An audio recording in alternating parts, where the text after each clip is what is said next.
Aina, the murdered orphan who was turned into the princess of Ofiya. In a remote village called Ofiya, there was a young girl called Aina, whose life seemed destined to be miserable. But fate had other plans. From rejected daughter to contender for the throne, Aina would face abuse, injustice, and witchcraft, but she would also find strength, friendship, and love in the most unexpected places. What if I told you that the biggest twist in this story isn't where you expect it to be? Then stay until the end, because you're in for a surprise. Like us, subscribe to our channel and help us reach 1,000 subscribers. That way you won't miss any of our African tales full of love, courage, and royalty. Let's go. Aina was born into hardship. Her mother died shortly after giving birth, leaving her in the care of her father, Musa.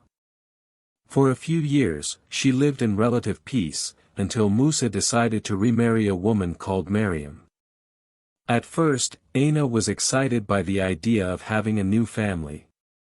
Mariam had a daughter called Hawa, and Aina wanted to be a good big sister. But Aina's hope quickly turned to sadness. Mariam kept her away from her half-sister and constantly reminded her that she was a worthless orphan. Musa, weakened emotionally, seemed powerless in the face of the situation. And so, what was supposed to be a new beginning turned into a nightmare. Over time, the difference in treatment between the two sisters became glaring. While Hawa was pampered, Aina was treated like a servant. She did all the housework, went to the forest to fetch firewood, carried water from the river and hardly had anything to eat. She slept hungry, bathed only every 2 days and had no friends. The situation worsened when Musa died of health complications. With the death of her father, Aina was completely vulnerable. Mariam and Hawa treated her even more cruelly. At the same time, Prince Ofiya was about to return to the village after many years studying abroad. According to tradition, the time had come for him to choose a wife. The royal advisor, Isa, was tasked with selecting 6 young women from the village to be taken to the palace. Among those chosen were Hawa and Aina. This caused fury among Mariam, who didn't accept that Aina had any chance of standing out. Determined to prevent the orphan from taking part, Mariam ordered her to continue with the heaviest tasks and further restricted her hygiene and appearance, so that she would appear sickly and slovenly in front of the prince. All the days leading up to the trip to the palace were hellish for Aina. Mariam woke her up before dawn so that she could collect water, prepare meals and clean the whole house before she even thought about getting ready. There wasn't even any decent soap for Aina to wash her clothes with. Mariam would often throw dirty pans in her direction, shouting, "You'd better shape up. You were born to be dust, not a star." But a woman called Sulima from the village noticed the abuse and warned Mariam, "The future is a mystery. You don't know what fate has in store for Aina. Don't do an injustice that you can't undo." Sulima, a wise woman respected for her spiritual connection to the village elders, used to watch Aina in silence. She knew that behind that sad look there was a strong soul. One evening, while Aina was crying by the river, Sulima approached her and said, "Water cleanses more than the body. It takes away the pain. But remember, the river that makes you cry today may be the same one that will take you to royalty." Mariam ignored all the warnings. She said that Aina would never measure up to her daughter, and even spread rumors in the village that Aina was cursed, trying to convince the royal advisor to reconsider his choice. But fate, stubborn as only it can be, insisted on paving the way for Aina. On the eve of her trip to the palace, Aina was excited just for the chance to escape from the house where she was mistreated. But Mariam tried to stop her violently, even physically assaulting her. Aina fell to the ground, her eyes watering and her lips bleeding. When she was finally ready to leave, Mariam ordered her to tell the palace that she refused to go and that she despised royalty. Aina hesitated, her body fragile and her heart torn between fear and the desire for freedom. It was then that Sulima reappeared. Seeing Aina's emotional and physical state, she firmly confronted Miriam. "If you don't let her go now, I'll report you to the king myself. And you know that the elders won't hesitate to act." Miriam, fearing reprisals, gave in. With contempt, she threw clean clothes on the floor and turned her back. Aina collected her clothes with dignity and went on her way with slow but determined steps.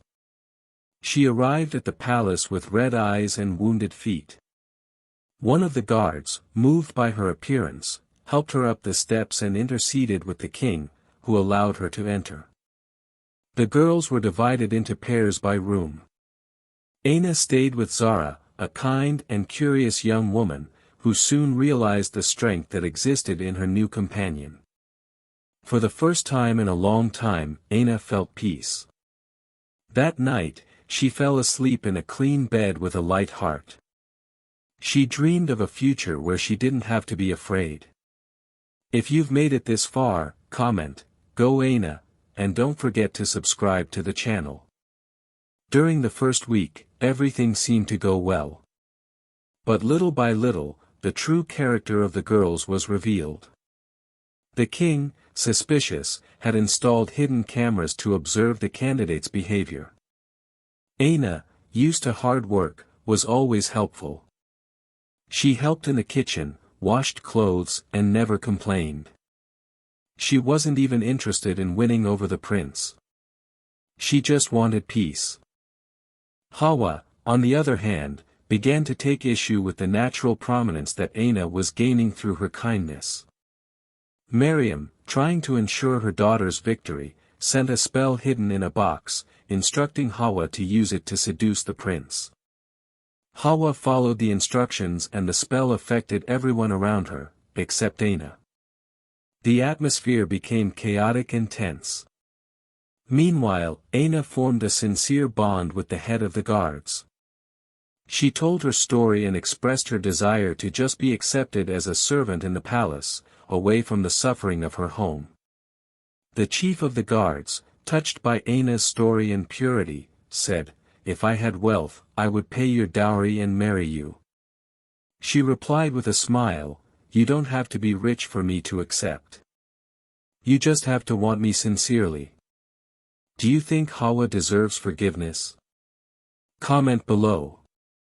With the cameras revealing the true intentions of each young woman, the king discovered everything: the selfish behavior, the spell used by Hawa, and Aina's humility. The king's decision surprised everyone. At the final ceremony, in front of the entire court and the village elders, the king made an unexpected speech. He not only disqualified Hawa, but also ordered that Miriam be summoned to answer for her mistreatment of Aina. The crowd fell silent when he announced, "Among all the young women, only one has shown purity of heart, strength in the face of adversity and genuine loyalty. That young woman is Aina."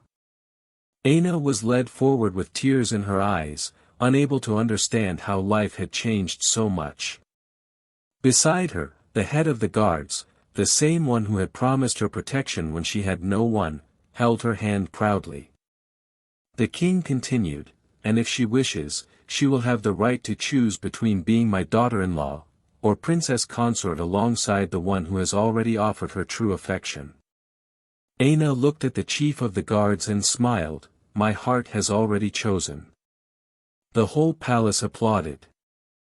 The mistreated orphan had become Ofiya's princess, not by imposition of power, but by the merit of her soul. And Miriam? She was sent to work in silence on the royal plantations, learning in pain what she never wanted to learn in love. Aina's story is a reminder that suffering can shape us, but it doesn't define us. It teaches us that kindness, persistence, and hope have more power than any spell or appearance. Perhaps you too have been underestimated. But remember, even the most beautiful flower can grow in the hardest soil. Aina is proof of that. If you were moved by this story, subscribe to our channel and help us reach 1,000 subscribers. Envelope. And don't forget to click on the card here to watch our next African tale. See you there.